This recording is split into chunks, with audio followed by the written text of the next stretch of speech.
Kali ini mengisahkan seorang pria yang bernama Du yang tinggal bersama tante kandungnya sendiri. Du menyimpan rasa cinta kepada tantenya tersebut, namun hal itu tidak memungkinkan untuk disampaikan karena Du adalah keponakan dari tantenya itu. Dan pada akhirnya Du pun memiliki cara untuk mengejar cinta dari tantenya ini. Film bermula dengan pemeran utama wanita yang bernama Lin, yang sekarang ia masih berada di bangku sekolah akhir, atau di Indonesia udah kelas 3 SMA. Lin sangat hobi membaca terutama sebuah komik, dan ia pun bermimpi bahwa Lin sangat mendambakan seorang pria yang sangat tulus mencintainya, seperti di komik-komik yang ia baca. Lin memiliki seorang kakak pria yang bernama Kay, seorang pemilik kedai warung mie di Thailand. Kakak dari Lin ini memiliki seorang anak pria yang bernama Du, yang artinya Du adalah keponakan dari Lin. Du sangat menggemari kegiatan olahraga terutama di bidang lari. Lin dan Du bersekolah di sekolah yang sama, dan Lin adalah kakak kelas dari Du dan juga keponakan dari Lin. Setiap Lin didekati oleh pria, Du selalu mengganggu tantenya tersebut ketika berduaan dengan laki-laki lain. Seolah-olah Du cemburu ketika tantenya tersebut didekati oleh laki-laki. Du bermimpi ingin menjadi pelari profesional di negaranya sendiri. Namun bakatnya tersebut bertentangan atau tidak disetujui oleh sang ayah. Namun karena Du yang bersifat keras kepala, akhirnya ia pun memutuskan untuk pergi ke Bangkok sendirian. Dan di sana ia mendapatkan sebuah beasiswa kuliah olahraga di sana. 4 tahun kemudian Lin pun sudah selesai dengan kuliahnya, yang sekarang ia sudah menjadi seorang perawat di sebuah rumah sakit psikoterapis di Bangkok. Di tahun pertama Du mengikuti lomba lari, namun di sana ia tidak berhasil mendapatkan kedudukan sebagai sang juara. Karena hal tersebut, Du pun tidak melanjutkan kuliahnya dan memilih untuk bekerja di sebuah supermarket sebagai editor dan marketing. Ketika Du sedang duduk istirahat di sebuah rumah makan tempat ia bekerja, Du tak sengaja melihat Lin atau tantenya di sana. Namun Du tidak mau melihatkan dirinya atau menyapa tantenya tersebut, seolah-olah dia malu dengan dirinya yang sekarang. Di keesokan harinya, Lin yang selesai bekerja di rumah sakit, ia dihampiri oleh seorang pria yang bernama Men. Diceritakan di sini, Men menyukai Lin dengan mencintainya dengan sepenuh hati. Dan Men ingin mengajak Lin untuk pergi berbelanja dengannya. Ketika sedang berbelanja, Du menyadari bahwa tantenya sedang berada di sana dengan seorang pria. Du pun mengintip aktivitas tantenya tersebut dengan seorang pria yang lagi bersama tantenya itu. Ketika selesai berbelanja, Du masih mengikuti tantenya tersebut. Di sana, ia terkejut dengan pernyataan Men yang mengatakan bahwa dirinya akan tinggal berseberangan dengan Lin. Mendengar pernyataan tersebut, Du pun menelpon sang ayah untuk menanyai alamat Lin, karena ia akan berniat untuk tinggal bersama tantenya tersebut, agar Men tidak mencoba untuk mengganggu Lin lagi. Di keesokan harinya, Lin pun dikejutkan dengan kedatangan dari keponakannya tersebut. Di sana, Du mengatakan bahwa dia akan tinggal bersama tantenya tersebut. Lin menerima kedatangan Du untuk tinggal di sana, karena ini hanya hubungan tante dan keponakan. Dan di keesokan harinya, Du pun membantu tantenya itu mengangkat sebuah barang bawaan Lin ke tempat kerjanya. Lin memiliki janji dengan seorang pria untuk menjalani psikoterapis. Pria tersebut selalu tebar pesona dengan Lin yang membuat Du sedikit kesal dengan tingkah pria tersebut.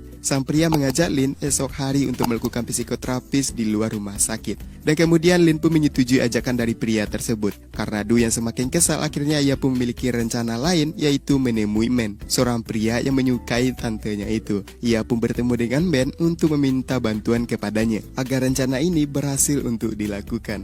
Dan di keesokan harinya, Du pun mengintip Lin yang sedang melakukan psikoterapis dengan pria yang berjanji dengan dirinya kemarin. Di sana, Du sangat kesal lantaran Men tidak kunjung muncul untuk melancarkan rencananya dari Du. Ternyata Men sedang mengalami hal yang cukup rumit pada dirinya, dikarenakan Men memiliki penyakit yang aneh, yaitu otongnya selalu tegak dan membesar.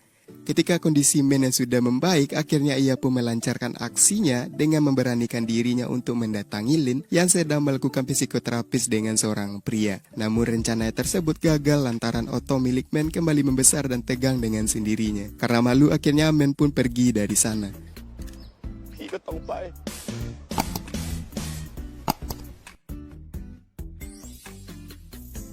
Di keesokan harinya, Lin pun mengunjungi supermarket tempat Du bekerja.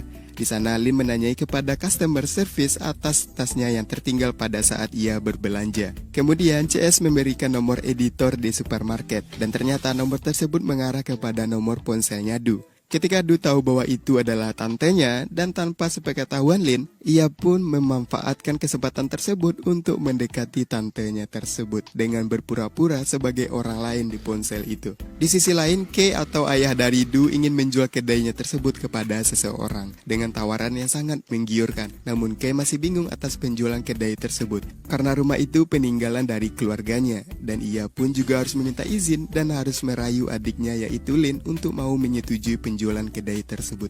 Kembali ke Du dan Lin yang semakin dekat dengan hubungan messengers mereka.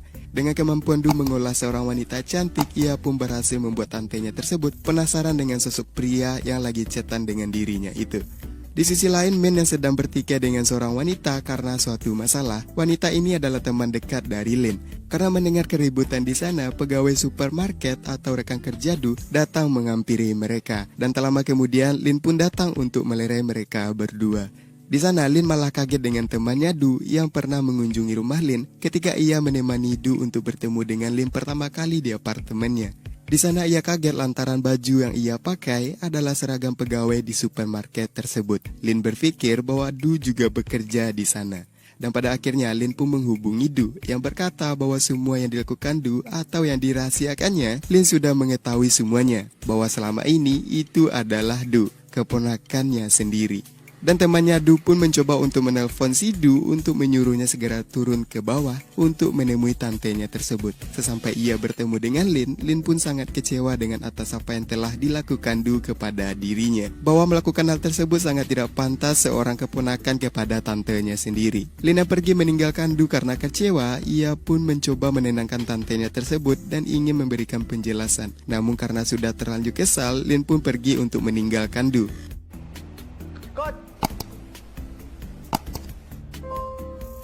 Keesokan harinya, Lin pun pulang ke kampungnya untuk bertemu dengan Kay, ayah dari Du. Ia menceritakan semua kejadian itu kepada Kay. Namun hal tersebut tidak terlalu difikirkan oleh Kay. Kay pun mengatakan kembali kepada Lin bahwa ia ingin menjual rumah peninggalan keluarganya ini. Namun Lin tidak keberatan atas penjualan rumah tersebut karena rumah ini memang diwariskan penuh kepada Kay. Di sisi lain, Du kembali ingin melanjutkan kuliahnya dan akan ikut serta dalam pertandingan lari untuk kembali mendapatkan beasiswa.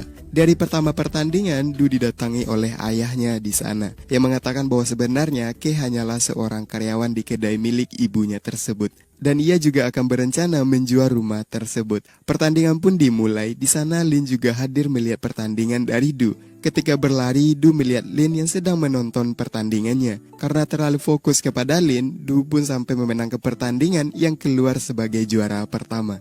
Namun pada saat sudah sampai di garis finish, Du tidak berhenti dari larinya. Karena ia mengejar Lin yang nampak tak ingin menemui Du. Sesampainya di tengah lapangan, Lin pun berhenti dan mengatakan bahwa ia masih sangat kecewa atas apa yang dilakukan Du. Di keesokan harinya di tempat Lin bekerja, ia diumumkan bahwa Lin akan mendapatkan sebuah beasiswa untuk melanjutkan kuliahnya ke Inggris. Di malam harinya, Du dan teman-temannya berencana memberikan sebuah kejutan kepada Lin, sebuah ucapan ulang tahun kepada dirinya. Namun sialnya, kue dan hadiah ulang tahun yang akan diberikan Du kepada Lin menjadi berantakan atau tidak sesuai harapan. Mau tidak mau, akhirnya Du pun harus memberikan kejutan tersebut kepada Lin dengan kue ulang tahun yang sudah berantakan. Namun perjuangan Du tidak direspon baik oleh tantenya tersebut. Dia hanya diam dan pergi meninggalkan Du. Keesokan harinya, Lin pun menandatangani formulir beasiswa untuk keberangkatannya ke Inggris. Namun sebelum Lin pergi, ia pun mengabari kakaknya untuk memberitahu bahwa ia akan pergi ke luar negeri untuk melanjutkan kuliahnya di sana, tanpa sepengetahuan Du. Dan pada akhirnya, Kay pun memberitahu keberangkatan Lin tersebut kepada Du melalui telepon. Du yang kaget, ia pun pergi untuk menemui tantenya tersebut. Sesampainya di bandara, ia pun bertemu dengan Lin yang memohon kepadanya untuk tidak pergi meninggalkan Du. Dan juga mengatakan bahwa Du telah menyukai Lin dari sejak SMP. Namun ia bingung harus mengatakannya karena wanita yang ia cintai adalah tantenya sendiri. Mendengar pernyataan tersebut, Lin hanya diam dan tetap ingin melanjutkan perjalanannya untuk pergi ke Inggris. การตัดสินใจจากมาทำให้ฉันกลายเป็นคนที่ต้องอยู่คนเดียวแล้วจริง 2 tahun kemudian, Du pun dikagetkan dengan kedatangannya Lin di sana. Kayaknya Lin sudah melupakan masalah yang terjadi 2 tahun yang lalu. Lin pun memeluk Du karena Lin sangat merindukan keponakannya tersebut. Dan rumah tersebut tidak jadi dijual karena kedainya itu akan dilanjutkan oleh Du. Keesokan paginya, Du yang mengantar Lin untuk pergi bekerja. Ia menerima SMS dari Du yang mengatakan apakah Lin sudah memiliki seorang pacar. Sembari tersenyum, Lin pun membalikkan badannya dan mengatakan kepada Du mengapa tidak berbicara langsung kepada orangnya. Dan pada akhirnya mereka berdua pun tersenyum bahagia. Seperti itulah alur cerita dari film Love and Run, seorang pria yang mencoba untuk mengejar cinta dari tantenya sendiri. Endingnya terlalu gantung menurut saya, karena hanya sebuah senyuman yang digambarkan kepada penonton. Tidak seperti film komedi romantis lainnya yang di ending akan memberikan sebuah kecupan atau sebuah pelukan. Tapi apa boleh buat, itu hanyalah sebuah film yang membuat penonton untuk memperdebatkan rating dari film itu. So, bagaimana pendapat kalian? Jangan lupa tinggalkan komentarnya.